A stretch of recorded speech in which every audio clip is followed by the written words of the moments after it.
Now, let us look at moving data into Hadoop. We will begin by looking at Flume's architecture, then examining the three modes it can run, and followed by a look at the event data model. Flume is an open-source software program developed by Cloudera that acts as a service for aggregating and moving the large amounts of data around a Hadoop cluster as the data is produced or shortly thereafter. Its primary use case is the gathering of log files from all the machines in a cluster to persist them in a centralized store such as HDFS. This topic is not intended to cover all aspects of Scoop, but to give you an idea of the capabilities of Scoop. Scoop is an open-source product designed to transfer data between relational database systems and Hadoop. It uses JDBC to access the relational systems. Scoop accesses the database in order to understand the schema of the data. It then generates a MapReduce application to import or export the data.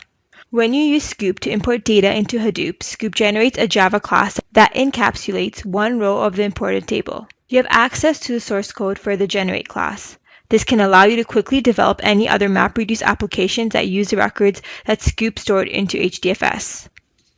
In Flume, you create data flows by building up chains of logical nodes and connecting them to sources and sinks. For example, say you wish to move data from an Apache access log into HDFS.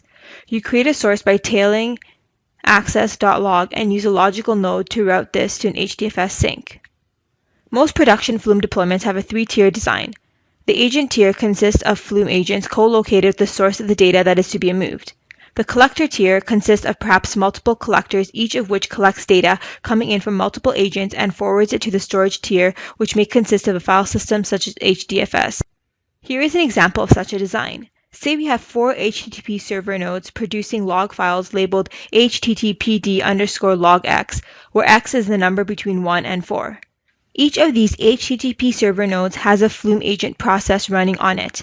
There are 2 collector nodes. Collector 1 is configured to take data from agent 1 and agent 2 and route it to HDFS. Collector 2 is configured to take data from agent 3 and agent 4 and route it to HDFS.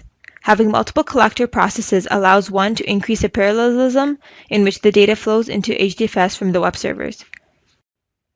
Oozie is an open-source job control component used to manage Hadoop jobs. Oozie workflows are collections of actions arranged in a direct acyclic graph. There is a control dependency between actions in that a second action cannot run until the preceding action completes.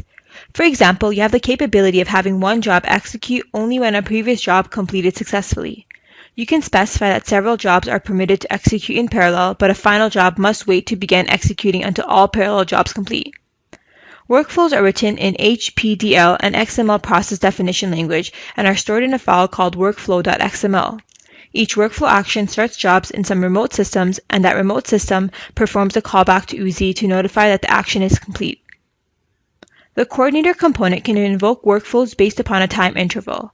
That is, for example, once every 15 minutes or based upon the availability of a specific data. It might also be necessary to connect workflow jobs that run regularly but at different time intervals. For example, you may want the output of the last 4 jobs that run every 15 minutes to be the input to a job that runs every hour.